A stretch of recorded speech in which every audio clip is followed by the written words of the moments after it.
ఢిల్లీ స్థాయిలో జరిగిన neat paper leak అంశానికి సంబంధించి కాక్రోచ్ జనతా పార్టీ ఆందోళనతో ఒక్కసారిగా కేంద్ర విద్యాశాఖ పదవికే రాజీనామా చేసేశారు ధర్మేంద్ర ప్రధాన్. తాను అనుసరిస్తున్న విధానం బాగా లేక సీజేపీ వెంటనే ఆ మొదటి డిమాండ్ ఆ శాఖకు సంబంధించిన కేంద్ర మంత్రి రాజీనామా చేయాలని పట్టుబట్టింది. అనుకున్న గమ్యం వైపు బలంగా వెళ్తున్న సీజేపీ ముందు కేంద్రంలో ఉన్న బీజేపీ తల వంచక తప్పని పరిస్థితి. నేటి కాలం మారింది బాస్. సమాజంలో ఎవరూ ముఖ్యం కాదు. అల్టిమేట్గా న్యాయం, ధర్మం, బాధ్యత అనేదే అల్టిమేట్ గోల్. ఇప్పుడు ధర్మేంద్ర ప్రధాన్ చేసిన ఈ పనితో ఆంధ్రప్రదేశ్లో నారా లోకేష్కు ఉచ్చు బిగిస్తున్నారు వైసీపీ నాయకులు. తాజాగా వైఎస్ఆర్సీపీ పార్టీ పెద్ద ఎత్తున నారా లోకేష్ రాజీనామా చేయాలి అంటూ డిమాండ్ను ప్రజల్లోకి బలంగా తీసుకెళ్తోంది. నారా లోకేష్ రాజీనామా ఎందుకు చేయాలి? తన అధికారంలో అడ్డం పెట్టుకుని డిఎస్సిలో జరిగిన అవకతవకల వల్ల ఎంతో మంది విద్యార్థులు అవకాశాలు చేజారిపోయాయి.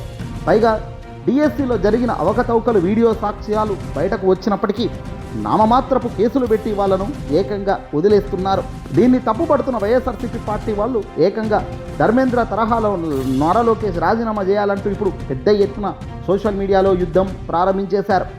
డిఎస్సిలో అక్రమాలకు బాధ్యత వహించాల్సిన బాధ్యత నారా లోకేష్కు ఉంటుందని, మంత్రి పదవిలో నారా లోకేష్ చేసిన తప్పుడు కారణాల వల్లే ఇదంతా జరిగిందని, టీచర్ పోస్టుల కోసం బేరసారాలాడిన వీడియోలు బయటకు వచ్చినప్పటికీ నామమాత్రపు కేసులతో విచారణ జరిపిస్తున్నారని వైసీపీ ఆగ్రహం వ్యక్తం చేసింది.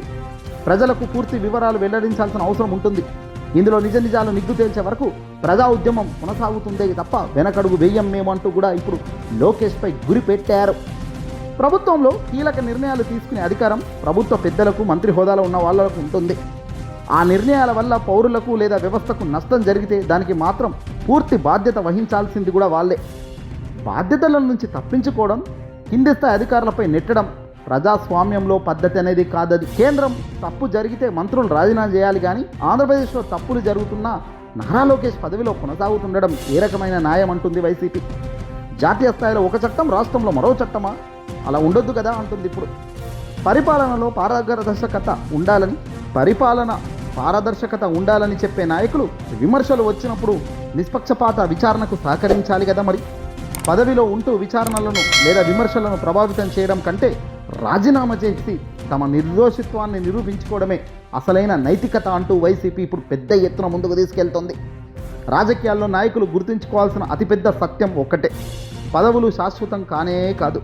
ప్రజలిచ్చే అల్టిమేట్ తీర్పే మాత్రమే శాశ్వతం. 5 ఏళ్ల పాటు పాలించే అధికారం దక్కింది కదా అని విర్రవీగితే ప్రజాస్వామ్యంలో పతనం కాక తప్పదు. ఢిల్లీ పరిణామాలు ఇప్పుడు ప్రజల ముందు నిరూపించబడింది ఏమిటి? పాలకులు ఎంతటి బలమైన మెజార్టీ ఉన్నా, ఎంతటి బలమైన స్థానంలో ఉన్న వ్యవస్థలను ఎదిరించి ఎక్కువ కాలం నిలబడలేరు. అమరావతిలో జరుగుతున్న పరిణామాలు కూడా అచ్చు అవే. రాబోయే రోజుల్లో ఆంధ్రప్రదేశ్ రాజకీయ దిశానిర్దేశాన్ని మార్చబోతున్నాయి.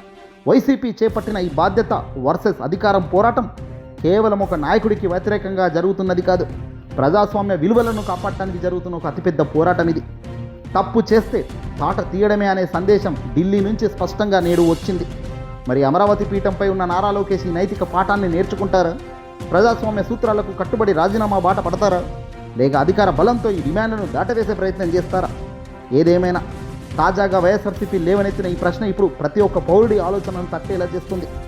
తప్పు చేసిన శాఖలో మంత్రి పదవిలో కొనసాగడం రాజ్యాంగ నైతికతకే పెను సవాల్ ఇది. ఈ పోరాటంలో ప్రజాస్వామ్యమే గెలుస్తుంది తప్ప, బాధ్యత నెగ్గుతుందే తప్ప దొంగలు లంగలు గెలువరు అనేది సత్యం. ఏదేమైనప్పటికీ కూడా అధికారం అండతో ఎంత రెచ్చిపోతే టైం వస్తుంది, అంతే దారుణంగా దొరికిపోతారు. ఈ వీడియో నచ్చితే లైక్ కొట్టి షేర్ చేయండి.